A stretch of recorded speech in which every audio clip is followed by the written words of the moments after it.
আসসালামু আলাইকুম ভিউয়ার্স। শুক্রবারের একটা ব্লগ শেয়ার করতে যাচ্ছি। সকালটা একটু দেরিতেই শুরু হয়েছিল, কিন্তু গাছগুলো দেখলাম পানির অভাবে শুকিয়ে আছে, তাই সবার আগে গাছে পানি দিলাম। যেহেতু দেরিতে উঠেছি, শুক্রবার নামাজে যাবে, আমার ছোট্ট পাখিকে নামাজের জন্য রেডি করে দিলাম। বললাম সবার জন্য দোয়া করো বাবা, আব্বা আম্মা, নানা নানু, দাদা দাদু, ভাই বোন, আরিশা পাখি, সবার জন্য দোয়া করবা।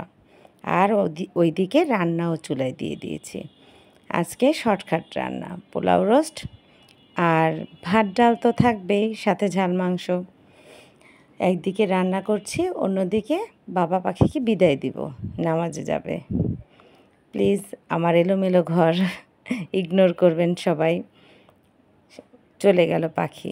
এদিকে আমি টেবিলে খাবার দিয়ে দিলাম, যেন নামাজ শেষ করেই খেতে বসতে পারে। নামাজ শেষ করে এসে খুব টায়ার্ড থাকে। এক একজনে এক এক ধরনের খাবার খাবে, কেউ সালাদ খাবে, কেউ শশা খাবে, সব ধরনের খাবারই থাকে টেবিলে। এই তো পাখি চলে আসছে। বোনের জন্য আজকে নিয়ে আসছে সে বেলুন।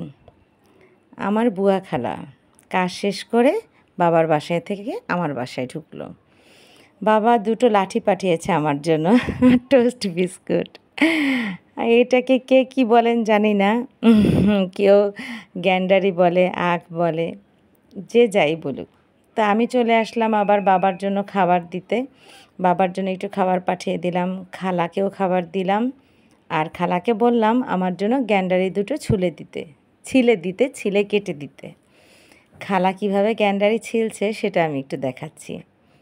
এই খালা আমাদের বাসায় অনেক আগে থেকে কাজ করে, তো আমার শাশুড়ির কাজও উনি করতো, যার জন্য সে জানে যে আমার হাজব্যান্ড কিভাবে খায়। তো ওইভাবে করে কেটে দিচ্ছে, সাথে বাচ্চারাও একটু খাবে।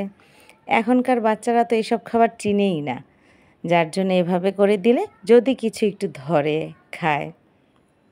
তো খালা ওইভাবে কেটে দিচ্ছে, আমি একটু ভিডিও করলাম আর আপনাদের সঙ্গে শেয়ার করলাম। আমার কাছে কিন্তু ভালোই লাগে।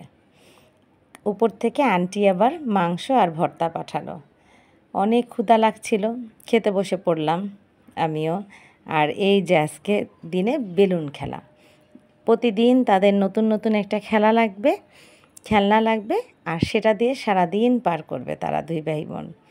আরিশাকে বলি, আরিশা মাঝে মাঝে আসে, আবার বেশিরভাগ সময় না ওদের সঙ্গে খেলতে চায় না। ইয়াসিনের হুজুর আসবে দুপুরবেলা, ভাইয়ার জন্য আমি খাবার রেডি করে রেখেছি। সে নামাজ শেষ করে মসজিদ তালা মেরে দেন আসে, ইয়াসিনকে পড়াবে। খাওয়া দাওয়া শেষ করে ইয়াসিন একটু পড়লো, পড়া শেষ করে আবার বেলুন খেলা। এখন বেলুনে দড়ি বেঁধে খেলা। আজকে সারাদিন বেলুন খেলাই হবে, সাথে বিভিন্ন কিছু। কখনো বেলুন এমনিই উড়বে, কখনো দড়ি বেঁধে খেলবে। এভাবেই দিন পার করতে হবে আজকে। মাশাল্লাহ, দুই ভাই বোন একসাথে খেলে। সন্ধ্যার দিকে আমি নাস্তা বানাতে গেলাম, সাথে আরিশা পাখিকে নিলাম। খেতে চাইলো আজকে আমার কাছে স্প্রিং রোল। আরিশা তো খাবে না, আরশি খাবে, ওর আব্বা খাবে, ইয়াসিন খাবে। ইয়াসিন মেনলি খেতে চাইলো। এখন খেতে দিলাম, বলতেছে আম্মা অনেক মজা, ইয়াম্মি। আমি ওদেরকে খাবার দিয়ে বাবার জন্য একটু খাবার নিয়ে যাব। আমার ফ্যামিলির জন্য সবাই দোয়া রাখবেন, আমার বাচ্চাদের জন্য দোয়া করবেন, মাশাল্লাহ বলবেন। আল্লাহ হাফেজ।